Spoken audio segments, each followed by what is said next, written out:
Welcome to T-shirt channel. This is Raj economic faculty. Okay, మనం ఎకానమీలో చాలా ఇన్ఫర్మేషన్ మనం డిస్కస్ చేసినాం నేషనల్ ఇన్కమ్ సంబంధించింది. సో దాంతోపాటు ఇంకా హ్యూమన్ డెవలప్మెంట్ ఇండెక్స్, ఇది చాలా ద కరెంట్ న్యూస్గా మనం కన్సిడర్ చేస్తాం. ఈ కరెంట్ న్యూస్ నుంచి కూడా గ్రూప్ 1 ప్రిలిమినరీలో కానీ గ్రూప్ 1 మెయిన్స్లో కానీ క్వశ్చన్ అడుగుతుంటాడు. సో కాబట్టి గ్రూప్ 1 ప్రిలిమినరీలో అండ్ గ్రూప్ 1 మెయిన్స్లో క్వశ్చన్ అడుగుతాడు కాబట్టి సో మనం మేజర్గా హ్యూమన్ డెవలప్మెంట్ ఇండెక్స్ గురించి డైరెక్ట్ రాయము అని కూడా గ్రూప్ 1 మెయిన్స్లో రాయొచ్చు, అడగొచ్చు. రెండోది ఏంటంటే గ్రూప్ 1 ప్రిలిమినరీ పాయింట్ ఆఫ్ వ్యూలో ఇంకా చాలా రకాలైనటువంటి ఒక కాంపిటేటివ్ ఎగ్జామ్లో సివిల్ సర్వీసెస్లో కావచ్చు, యూపీఎస్లో కావచ్చు, లేకపోతే గ్రూప్ 2లో కావచ్చు, సబ్ ఇన్స్పెక్టర్ లాంటి ఎగ్జామ్లో కూడా హ్యూమన్ డెవలప్మెంట్ రిపోర్ట్ మీద ఎప్పుడు కూడా 1 క్వశ్చన్ రావడానికి ఆస్కారం ఉంటుంది. సో కాబట్టి ఇక్కడ మనకు క్లియర్గా మనకి ఏం తెలియాలి అంటే హ్యూమన్ డెవలప్మెంట్ గురించి, హ్యూమన్ డెవలప్మెంట్ ఇండెక్స్ అంటే ఏంటిది, ఎందుకు తీసుకుంటారు, సో మానవ అభివృద్ధి సూచి ఎందుకు తీసుకుంటారు, తీసుకోవడానికి ఉండేటువంటి అంశాలు ఏంటిది అనేది, సో దాని గురించి మనకు బ్రీఫ్ ఇన్ఫర్మేషన్ అనేటువంటిది ఇంపార్టెంట్గా ఉంటుంది. రైట్, దాంట్లో మనకు ఇక్కడ మానవాభివృద్ధి సూచిని సో వివరించండి. అయితే గ్రూప్ 1 పాయింట్ ఆఫ్ వ్యూలో ద మెయిన్స్ డిస్క్రిప్టివ్లో సో డిఫరెంట్ క్వశ్చన్ అడగవచ్చు. ఇక్కడ అంటే హ్యూమన్ డెవలప్మెంట్ రిపోర్టు అడగవచ్చు, లేదా హ్యూమన్ డెవలప్మెంట్ ఎలా తీసుకుంటారు దాని గురించి ఎక్స్ప్లెయిన్ చేయని అడగవచ్చు. సో భారతదేశం ఒకవేళ హ్యూమన్ డెవలప్మెంట్ ఇండెక్స్లో ఎందుకు వెనకబడి ఉంది, ఇండియా హ్యూమన్ డెవలప్మెంట్ ఇండెక్స్లో ముందుకెళ్ళడానికి ఎలాంటి అడ్వైజెస్ ఇస్తారు, సూచనలు ఏమైనా ఇవ్వగలరా అనేటువంటిది కూడా జనరల్గా అడగచ్చు. ఓకే, సో ఇన్ని రకాల అంశాలు ఉంటాయి. Now the here okay, let us we have to discuss about so what is the human development index of content. Okay, now అసలు ఏముంది మనకు హ్యూమన్ డెవలప్మెంట్ ఇండెక్స్లో, సో ఏం తీసుకుంటాం మేజర్గా. సో ఇక్కడ చూడండి, సో మానవాభివృద్ధి సూచి అనేటువంటి ఒక పదాన్ని మనం ఇక్కడ వాడినాం. ఇక్కడ మానవాభివృద్ధి సూచి గురించి మనం డిస్కస్ చేసేటప్పుడు కొన్ని పాయింట్స్ చెప్తాం. ఎందుకు ఇక్కడ మానవాభివృద్ధిని సో తీసుకుంటారు, సో తీసుకోవడానికి ఉండేటువంటి ఒక కారణం ఏంటిది అనేటువంటిది చాలా ఇంపార్టెంట్. హ్యూమన్ డెవలప్మెంట్ ఇండెక్స్ జనరల్గా ఎందుకు తీసుకుంటారు చూడండి. ఏ దేశ అభివృద్ధిలో అయినా ఒక దేశ ఆర్థిక అభివృద్ధి, ఒక కంట్రీ యొక్క ఎకానమిక్ డెవలప్మెంట్ అనేటువంటిది 2 అంశాల మీద డిపెండ్ అయి ఉంటుంది. ఒక దేశ ఆర్థిక అభివృద్ధి ఒక 2 అంశాల మీద డిపెండ్ అయి ఉంటుంది. 1 వస్తు సేవల ఉత్పత్తి మీద డిపెండ్ అయి ఉంటుంది. 2 మానవ వనరుల అభివృద్ధి మీద డిపెండ్ అయి ఉంటుంది. అందుకే ఏ దేశ అభివృద్ధి అయినా సహజ సంపద ఇంపార్టెంట్, ఒక దేశ అభివృద్ధిలో మానవ సంపద ఇంపార్టెంట్. అందుకే ఒక కంట్రీ ఎకానమీ రిసోర్సెస్ బేస్ చేసుకుంటే, ఒక కంట్రీ యొక్క వనరులను తీసుకుంటే ఒక 2 అంశాలు ఉంటాయి. 1 సహజ సంపద, 2 మానవ సంపద. Okay, the natural resources are important as well as the human resources. మానవ వనరులు అనేటువంటిది ఇంపార్టెంట్. అందుకే ఒక దేశానికి నిజమైన సంపద ఏది అని అంటే, ఆ దేశ అభివృద్ధి జరగాలంటే ఆ దేశానికి నిజమైన సంపద మానవ సంపద. మానవ సంపద అంటే మానవ వనరులు అన్నట్టు. కాబట్టి ఇక్కడ ఈ మానవ వనరులు అనేటువంటిది చాలా ఇంపార్టెంట్. కాబట్టి ఈ మానవ వనరుల అభివృద్ధి గురించి చెప్పేదే మనకు మానవాభివృద్ధి. ఒక దేశ ఆర్థికాభివృద్ధిలో ఆర్థిక సామాజిక లక్ష్యాలు సాధించాలంటే, ఒక దేశ ఆర్థికాభివృద్ధిలో ఆర్థిక సామాజిక లక్ష్యాలు సాధించాలంటే ఆ దేశాల్లో అత్యంత సంపద ఏదంటే మానవ వనరులు. అందుకే ప్రతి దేశానికి మానవ సంపద అనేటువంటిది ఇంపార్టెంట్. సో మానవ సంపద ఇంపార్టెంట్ కాబట్టి ఒక దేశంలో నిజమైన సంపదే మనం మానవ సంపద అని చెప్తాం. ఇక్కడ ఒక దేశంలో ఆర్థికాభివృద్ధి ఒక లక్ష్యం ఏంటిది, ఆర్థిక సామాజిక కోణంలో సామాజిక అభివృద్ధి ఎలా జరిగింది, ఒక దేశ ఆర్థికాభివృద్ధిలో ఆర్థిక సామాజిక అభివృద్ధి ఎలా జరిగింది అనేటువంటి చెప్తాం. అయితే ఆర్థిక సామాజిక అభివృద్ధిలో సామాజిక కోణ అభివృద్ధి గురించి డిస్కస్ చేసేది హ్యూమన్ డెవలప్మెంట్ ఇండెక్స్. ఓకే, చూడండి ఇక్కడ మనకు హ్యూమన్ డెవలప్మెంట్ ఇండెక్స్ అనేటువంటిది, సో ఇక్కడ జనరల్గా మనం ఇక్కడ తీసుకున్నాం హ్యూమన్ డెవలప్మెంట్ ఇండెక్స్, మానవాభివృద్ధి సూచి. ఈ మానవాభివృద్ధి సూచి గురించి మనం డిస్కస్ చేసేటప్పుడు సో మేజర్గా మనం ఒక దేశంలో నిజమైన సంపద మానవ సంపద అంటున్నాం. ఇక్కడ ఆర్థిక అభివృద్ధిలో కొలమానాలలో మానవాభివృద్ధి కొలమానం కూడా ఒకటే. మానవాభివృద్ధి హ్యూమన్ డెవలప్మెంట్ ఇండెక్స్ అనేటువంటి ఒక కొలమానం కూడా ఆర్థిక అభివృద్ధిలో ఒక రకమైనటువంటి ఒక కొలమానంగా చెప్పచ్చు. ఒక దేశ సామాజిక ఆర్థిక కోణాలలో సామాజిక అభివృద్ధి ఎలా జరిగింది, ఆ సామాజిక అభివృద్ధిలో మానవుని యొక్క పురోగతి ఎలా ఉంది, మానవాభివృద్ధి ఎలా ఉంది అని తెలుసుకోవడానికి మానవాభివృద్ధి సూచిక అనేటువంటిది important. Okay, every nation the need of social and economical targets. ఒక సోషల్ అండ్ ఎకానమికల్ టార్గెట్స్ అనేటువంటిది అచీవ్ అయ్యేటప్పుడు the social elements are the very important. ఆ సోషల్ ఎలిమెంట్స్ టు ఎలా మేక్ అయితే సోషల్ ఎలిమెంట్స్ అభివృద్ధి జరగాలంటే దానిలో మానవ అభివృద్ధి, హ్యూమన్ రిసోర్సెస్, హ్యూమన్ డెవలప్మెంట్ అనేటువంటిది ఇంపార్టెంట్. అయితే ప్రపంచంలో మానవాభివృద్ధి అనేటువంటి ఒక కులమానం మొట్టమొదటిసారిగా ఎవరు తీసుకోవడం జరిగింది అనేటువంటిది ఇంపార్టెంట్. మనకి ఇక్కడ మానవాభివృద్ధి కులమానం ఎవరు తీసుకోవడం జరిగింది అనేటువంటిది తీసుకుంటే ఎగ్జాక్ట్ 1990వ సంవత్సరంలో ద హ్యూమన్ డెవలప్మెంట్ ఇండెక్స్ రూపొందించిన వారు మహబూబ్ ఉల్-హక్ 1990. ఈ మహబూబ్ ఉల్-హక్ అనేటువంటి ఒక వారు పాకిస్తాన్ దేశానికి చెందినటువంటి ఒక ఆర్థికవేత్త. ఇతనే హెచ్డిఐని రూపొందించడం జరిగింది. ఈ హెచ్డిఐ రూపొందించినప్పుడు దానికి ఒక అడ్వైజ్ ఇచ్చినటువంటి ఒక వ్యక్తి, సహాయం చేసినటువంటి ఒక వ్యక్తి భారతీయుడు, ఆయన అమర్త్య సేన్. ఓకే, కుమార్ అమర్త్య సేన్ అనేటువంటి భారతదేశంలో ఉండేటువంటి ఒక ఆర్థికవేత్త. దీనికి సలహాలు కూడా ఇవ్వడం జరిగింది. అయితే ఇక్కడ మనం హ్యూమన్ డెవలప్మెంట్ ఇండెక్స్ని తీసుకునేటప్పుడు ఈ హెచ్డిఐ అనేటువంటిది జనరల్గా ఎవరు లెక్కిస్తూ ఉంటారు అనేటువంటిది ఇంపార్టెంట్. హెచ్డిఐ ఎవరు లెక్కించడం జరుగుతుంటుంది అంటే యుఎన్డిపి. ఓకే, ఐక్యరాజ్య సమితి అనుబంధ సంస్థ UNDP, united national development programme. ఇక్కడ యుఎన్డిపి అనేటువంటిది 1960వ సంవత్సరంలో ఐక్యరాజ్య సమితి ఆధీనంలో యుఎన్డిపి అనేటువంటిది ఏర్పాటు కావడం జరిగింది.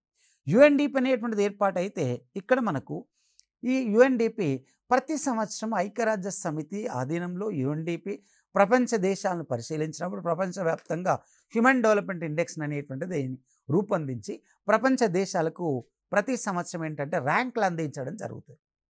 ప్రపంచవ్యాప్తంగా ర్యాంకులు అందించడం జరుగుతుంది. కాబట్టి ఇక్కడ హ్యూమన్ డెవలప్మెంట్ ఇండెక్స్ అనేటువంటిది మనకు 1990s నుంచి వస్తే 1990 నుండి ప్రపంచంలో ప్రతి దేశం యొక్క హ్యూమన్ డెవలప్మెంట్ ఇండెక్స్ ఎలా జరిగింది, హ్యూమన్ డెవలప్మెంట్ ఎలా జరిగింది, మానవ వనరుల అభివృద్ధి ఎలా జరిగింది అనేటువంటిది ప్రతి సంవత్సరం రిపోర్ట్ రూపంలో యుఎన్డిపి వాళ్ళు కాస్త తెలియచేయడం జరుగుతుంటుంది. Okay, rights. ఇంకా ఇప్పుడు ఈ హెచ్డిఐని రూపొందించేటప్పుడు ఏ అంశాలు తీసుకుంటారు, హ్యూమన్ డెవలప్మెంట్ ఇండెక్స్ రూపొందించేటప్పుడు ఏ అంశాలు తీసుకుంటాడు? ఈ అంశాలను తీసుకునేటప్పుడు మేజర్గా దీర్ఘకాల ఆరోగ్య జీవనం. ఇక్కడ చూడండి, దీర్ఘకాల ఆరోగ్యవంత జీవనం అంటాం. దీన్ని మనం లైఫ్ ఎక్స్పెక్టెన్సీ అని పిలుస్తాం. ఓకే, దీన్ని మనం ఇన్ ద షార్ట్ ఫామ్ ఆయుర్దాయము అని పిలుస్తాం. ఓకే, లైఫ్ ఎక్స్పెక్టెన్సీ అని పిలుస్తాం, ఆయుర్దాయం. ఓకే, ఇక్కడ చూడండి, ఆయుర్దాయం అంటే ఎట్లా చూస్తారు? పుట్టినప్పటి నుండి ఒక మనిషి చనిపోయేటువంటి వరకు ఈ ఒక దేశంలో సగటు మానవుని యొక్క ఆయుకాలం ఎంత ఉంది అని తెలుసుకోవడానికి దీర్ఘకాల ఆరోగ్య జీవనం అనేటువంటి ఒక సూచిక తీసుకోవడం జరిగింది. ఓకే, అందుకే అంటే దీర్ఘకాలిక జీవన విధానం ఒక దేశంలో ఆ దేశ ప్రజల యొక్క సగటు జీవనకాల విధానం ఎంత ఉంది, ఎన్ని సంవత్సరాలు ఆ దేశం ఒక సగటు వ్యక్తి జీవించడం జరుగుతుంది అనేటువంటిది చూస్తుంటారు. అండ్ సెకండ్ వన్ తీసుకుంటే ఎడ్యుకేషనల్, విద్య. ఓకే, ఇక్కడ విద్యార్జన చేస్తున్న సంవత్సరాలని తీసుకుంటారు. విద్యార్జన చేస్తున్న సంవత్సరాలు అంటే ఏంటిది, ఎలా తీసుకుంటారు అని అంటే ఏ దేశమైనా అభివృద్ధి జరగాలంటే ఒక దేశంలో మార్పు అనేది రావాలి. ఆ మార్పు అనేటువంటిది చూస్తే ఆ మార్పు మేజర్గా అక్షరాస్యత విద్య ద్వారానే స్టార్ట్ అవుతుంది. కాబట్టి ప్రతి కంట్రీ డెవలప్మెంట్లో the literacy is important, education is important. అందుకే విద్య అనేటువంటిది విజ్ఞానంని ప్రోత్సహించడం జరుగుతుంది. విద్య అనేటువంటిది విజ్ఞానాన్ని ప్రోత్సహించడం జరుగుతుంది. కాబట్టి విద్య అనేటువంటి విజ్ఞానం జరుగుతుంది. కాబట్టి అప్పుడు విద్యలో ఏం చూస్తారు, ఒక కంట్రీలో ఎడ్యుకేషన్ అండ్ లిటరేసీ పెంచడానికి ఇన్ఫ్రాస్ట్రక్చర్ ఎంత ఉంది, స్కూల్ ఎన్రోల్మెంట్ ఎంత ఉంది, దాంట్లో స్కూల్ పిల్లలు ఎన్ని సంవత్సరాలు గడపడం జరుగుతుంది, ఓవరాల్గా సగటు వ్యక్తి కాలేజీలలో స్కూళ్ళల్లో ఎన్ని రోజులు గడపడం జరుగుతుంది అనేటువంటిది చూడడం జరుగుతుంది. దాని తర్వాత నెక్స్ట్ పర్ క్యాపిటల్ ఇన్కమ్, తలసరి ఆదాయం. This is very very important. ఇక్కడ తలసరి ఆదాయాన్ని మనం బేస్ చేసుకుంటే పర్ క్యాపిటల్ ఇన్కమ్ ఒక దేశంలో ప్రజల యొక్క కనీస జీవన ప్రమాణ స్థాయిలను తెలియజేసే తలసరి ఆదాయం. ఒక దేశంలో ప్రజల యొక్క కనీస జీవన ప్రమాణ స్థాయిలు తెలిపేది తలసరి ఆదాయం. కాబట్టి తలసరి ఆదాయంలో మేజర్గా ఏం చూస్తారు, జీవన ప్రమాణ స్థాయి జరగాలంటే ఒక వ్యక్తి కనీస వ్యయం చేయాలి. జీవన ప్రమాణ స్థాయిలు పెరగాలి అంటే కనీసం ఒక వ్యక్తి ఏం చేయాలి, కనీస వ్యయం చేయాలి. దాని తర్వాత కనీస వ్యయం చేయడం వలన కొనుగోలు శక్తి అనేటువంటిది కనీస వ్యయం చేయడం వలన కొనుగోలు శక్తి అనేటువంటిది పెరగడం జరుగుతుంటాయి. ఓకే, కాబట్టి ఇంకో దాంతోపాటు కొనుగోలు శక్తి సమానతను కూడా చూస్తారు. రైట్. ఓకే, కాబట్టి ఒక కంట్రీలో మినిమం ఎక్స్పెండిచర్ ఉండాలంటే సగటు వ్యయం అనేటువంటిది ఉండాలి, సగటు ఆదాయం అనేటువంటిది ఉండాలి.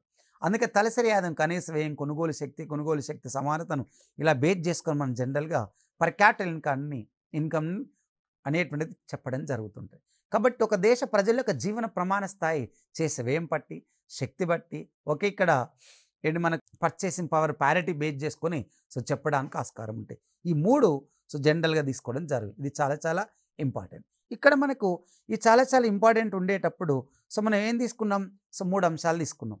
ఎప్పుడు ఎవరు ఇస్తున్నారు? మన యుఎన్డిపి వాళ్ళు ప్రతి సంవత్సరం లెక్కించడం జరుగుతుంది. అయితే హెచ్డిఐ వాల్యూ లెక్కించేటప్పుడు, హ్యూమన్ డెవలప్మెంట్ ఇండెక్స్ విలువ లెక్కించేటప్పుడు ఎలా తీసుకుంటారంటే వాస్తవ విలువను తీసుకుంటారు. విలువ మైనస్ కనిష్ట విలువను తీసుకుంటారు. వాస్తవ విలువ మైనస్ కనిష్ట విలువ, అండ్ అగైన్ గరిష్ట విలువ మైనస్ కనిష్ట విలువ.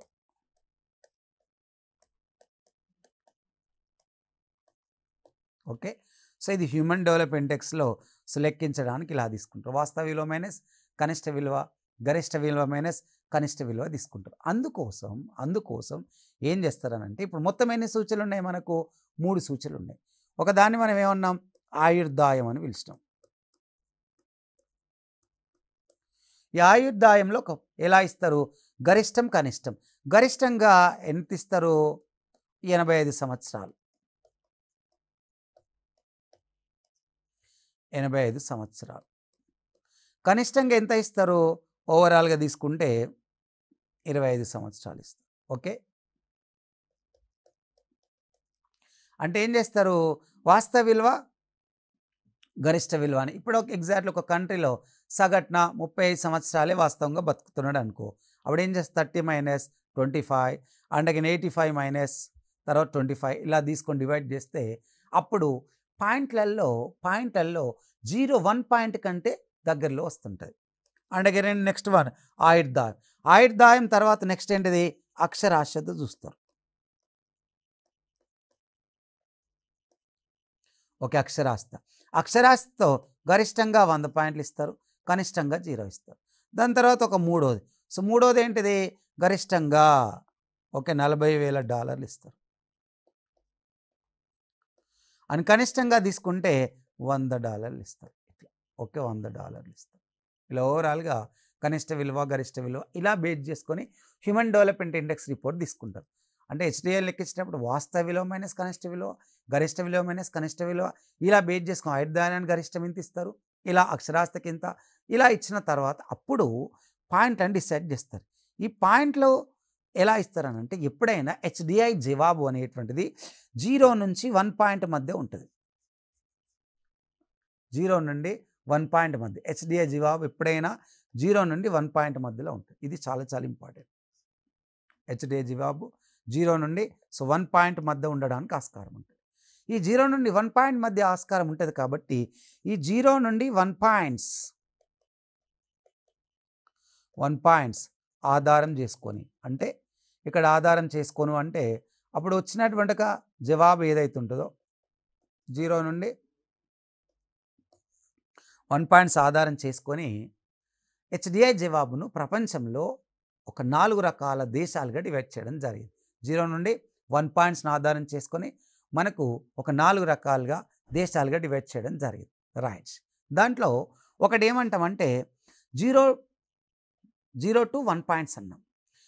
ఇక్కడ 0 to 1 పాయింట్స్ అంటే 0.800 కంటే ఎక్కువ, 0.800 కంటే ఎక్కువ ఏదైతుందో 0.800 కంటే ఎక్కువ అంటే ఏమన్నట్టు 0.800 నుండి 1 పాయింట్స్ అన్నట్టు. 1 పాయింట్స్ 0.800 to 1 పాయింట్స్ ఇన్ని పాయింట్లు వస్తే ఆ దేశాలను అత్యధిక మానవాభివృద్ధి దేశాలను పిలుస్తారు. హైయెస్ట్ హ్యూమన్ డెవలప్మెంట్ అని పిలుస్తారు. అత్యధిక మానవాభివృద్ధి దేశాలు అంటారు. 0.700 నుండి 0.799 పాయింట్స్ మధ్యలో ఉంటే వాటిని అధిక మానవాభివృద్ధి దేశాలు అని పిలుస్తాం.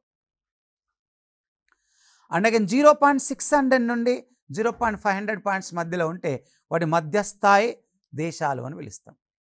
మధ్యస్థాయి దేశాలు అంటాం. 0.500 కంటే తక్కువ పాయింట్స్ ఉండేటువంటి దేశాలను అత్యల్ప దేశాలు అంటాం. రైట్, అంటే పేద దేశాలుగా ఇక్కడ చెప్పచ్చు. వీటిని మనం పేద దేశాలు,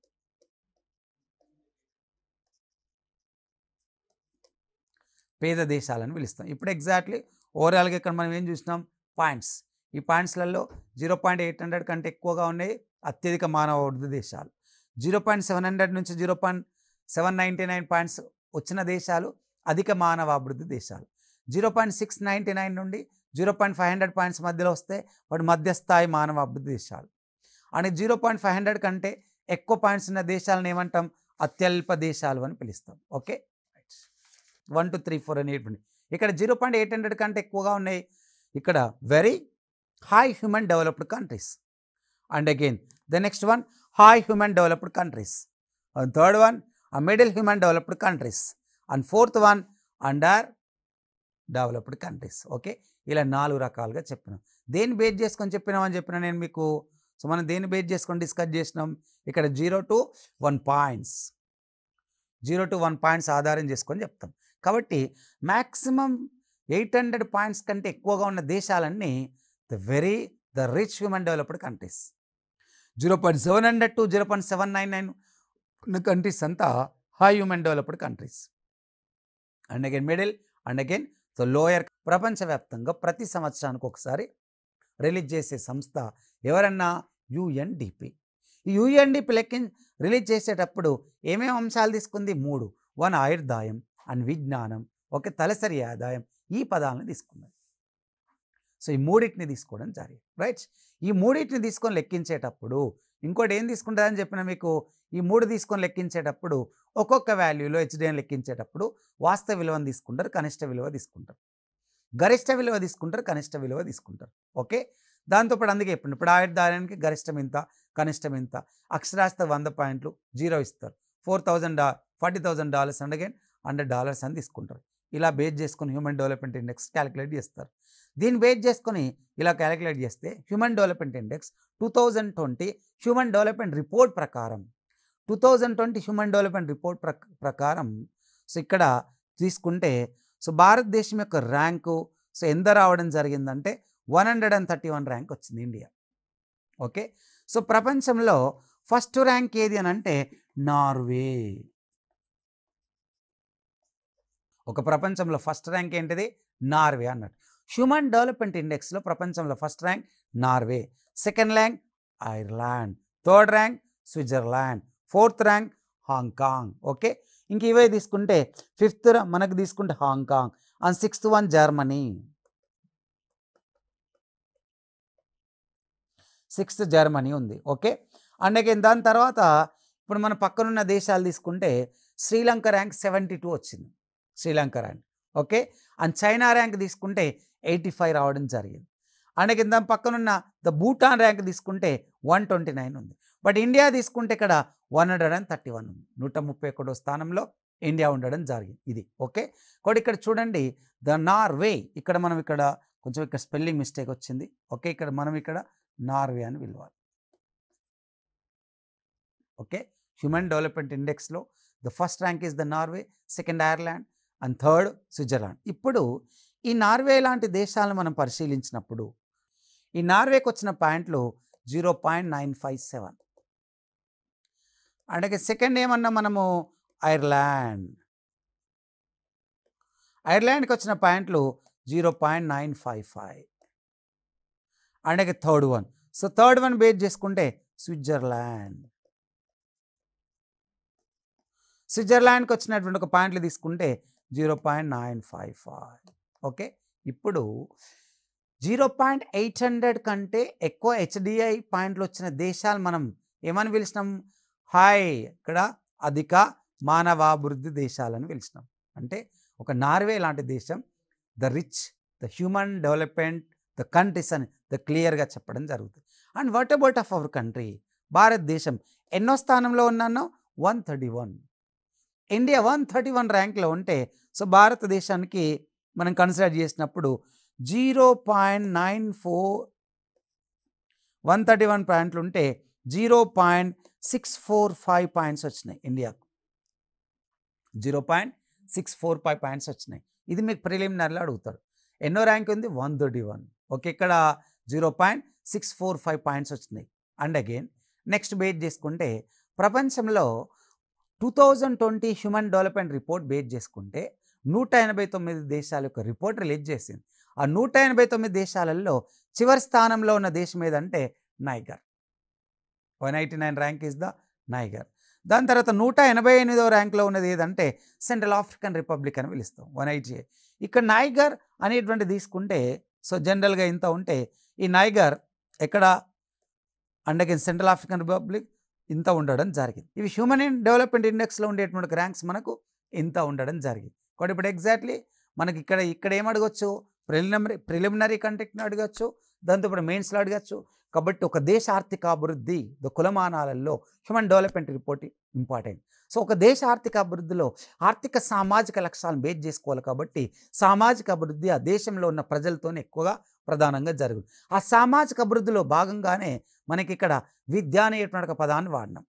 కాబట్టి ఈ విద్య, తలసరి ఆదాయం, దీర్ఘకాలిక ఆరోగ్య జీవనం ఇవి ఒక మానవునికి అవసరమైనటువంటి అంశాలు. ఈ మానవునికి అవసరమైనటువంటి అంశాలు కాబట్టి సో వీటిని బేస్ చేసుకొని మనం ఈ 3 అంశాలు బేస్ చేసుకొని లెక్కించడం జరుగుతుంది.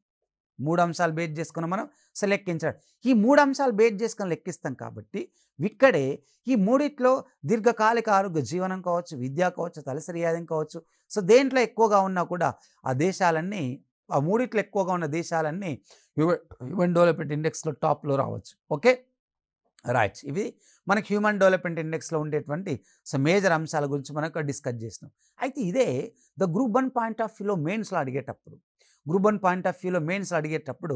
ప్రపంచ దేశాలతో పోలిస్తే భారత్ హెచ్డిఐ ర్యాంక్ వెనుకబడడానికి కారణాలు ఏంటి రాయగలవా అంటాడు. అంటే మనం ఏం చెప్పాలి? హెచ్డిఐతో పాటు హెచ్డిఐ ర్యాంక్ ఇండియా ఎందుకు వెనకబడి ఉంటుంది, వెనకబడి ఉండడానికి ఉండేటువంటి సో కారణాలు ఏంటిది అనేటువంటిది చాలా చాలా ఇంపార్టెంట్. ఎందుకు భారతదేశం వెనకబడి ఉంటుంది, వెనకబడి ఉండడానికి ఉండేటువంటి ఒక కారణాలు ఏంటంటే సో యాక్చువల్లీ భారతదేశంలో 1950వ సంవత్సరంలో మన ఇండియా ప్రణాళిక సంఘాన్ని ఏర్పాటు చేసింది. 1950లో ప్లానింగ్ కమిషన్ ఏర్పాటు కావడానికి ఉన్న మేజర్ కంటెంట్ ఏంటంటే ఆర్థిక సామాజిక లక్ష్యాలను సాధించడం. ఏంటి? ఆర్థిక సామాజిక లక్ష్యాలు సాధించడం. ఈ ఆర్థిక సామాజిక లక్ష్యాలను సాధించడమే మనకు భారతదేశంలో ప్రణాళికల యొక్క ఉద్దేశం. ఆర్థిక సామాజిక లక్ష్యాలు సాధించడం సో ప్రణాళికల యొక్క ఉద్దేశం. అయితే ఈ ప్రణాళికల యొక్క ఉద్దేశం అయినప్పటికీ కానీ భారతదేశంలో ఆర్థిక లక్ష్యాలు ఒక రకంగా సక్సెస్ అయినప్పటికీ ప్రణాళికల వల్ల సామాజిక లక్ష్యాలు పెద్దగా సక్సెస్ అవ్వలే, కొంచెం వెనకబడి ఉన్నాం. ఈ సామాజిక లక్ష్యాలే విద్య, వైద్యం, ఆరోగ్యం, మంచినీరు, గృహ నిర్మాణం ఇలాంటివన్నీ అండగా, దాని తర్వాత రోడ్డు, ఎలక్ట్రిసిటీ, ఇవి సొసైటీకి ప్రతి అంశం జనరల్గా కావాలి. అయితే ఇక్కడ ఈ ఆర్థిక సామాజిక అభివృద్ధిలో భాగంగా సామాజికంగా మనం ఒక రకంగా వెనుకబడ్డామని చెప్పచ్చు. రైట్. అండ్ దాని తర్వాత ఇంకొకటి, దేశంలో వృద్ధి రేటు పెరిగితే దేశంలో పేదరికం అండ్ అగైన్ నిరుద్యోగం సో రెండూ తగ్గును అనుకున్నాం మనం. పేదరికం, నిరుద్యోగం రెండూ తగ్గును అనుకున్నాం. ఎప్పుడు వృద్ధి రేటు పెరిగితే పేదరికం తగ్గును, నిరుద్యోగం తగ్గునని సో భారతదేశం శ్రమ సాంద్రిత పద్ధతుల బదులు మూలధన సాంద్రిత పద్ధతులను ఏర్పాటు చేసింది. మూలధన సాంద్రిత పద్ధతులు అంటే ఏంటిది? యంత్రాలను, యంత్ర పరికరాలను ఉపయోగించుకొని వస్తుత్పత్తి చేయడమే మూలధన సాంద్రిత పద్ధతులు. ఈ మూలధన సాంద్రిత పద్ధతులను బేస్ చేసుకొని సో భారతదేశం దేశ వృద్ధి రేటు పెరిగి పేదరికం, నిరుద్యోగం తగ్గును అనుకున్నది. కానీ ఇప్పటికి మన ఇండియాలో పావర్టీ అట్లానే ఉంది. ఇప్పటికి భారతదేశంలో అన్ఎంప్లాయ్మెంటే కనబడుతుంది. ఈ పేదరికం, నిరుద్యోగం ఉన్నప్పుడు సో భారతదేశంలో హ్యూమన్ రిసోర్సెస్ డెవలప్మెంట్ కానీ హ్యూమన్ డెవలప్మెంట్ అనేటువంటిది వాస్తవానికి జరగదు. అందుకే ఇది ఒక ప్రధానమైనటువంటి ఒక సమస్యగా చెప్తాం. దాని తర్వాత నెక్స్ట్ ప్రధానమైన సమస్య ఏంటంటే భారతదేశంలో జనాభా బాగా పెరగడం.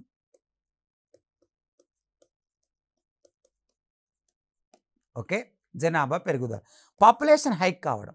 జనాభా బాగా పెరగడం వలన సో జనరల్గా మనకు జనాభా బాగా పెరగడం వలన సో దేశంలో హ్యూమన్ రిసోర్స్ డెవలప్మెంట్ కావట్లేదా అనేది ప్రశ్న. ఎందుకంటే ఒక దేశానికి నిజమైన సంపద మానవ వనరులే అన్న. కానీ ఎప్పుడైతే జనాభా బాగా పెరగడం జరుగుతుందో, పెరుగుతున్న జనాభాకు ఆ దేశం కనీస సౌకర్యాలు అందించాలి.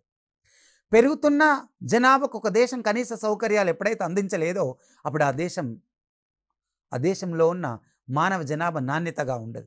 కనీస సౌకర్యాలు అంటే ఆహారం, విద్య, వైద్యం, ఆరోగ్య రంగాలు, ఇవన్నీ, త్రాగునీరు, మంచినీరు, పారిశుద్ధ సమస్యలు తగ్గించడం, ఇవన్నీ కూడా జనాభాలో చాలా చాలా ఇంపార్టెంట్ అయినటువంటి ఒక కంటెంట్. కాబట్టి ఒక దేశ జనాభా పెరిగినప్పుడు పెరిగిన జనాభా కనీస వసతులు అందించాలి.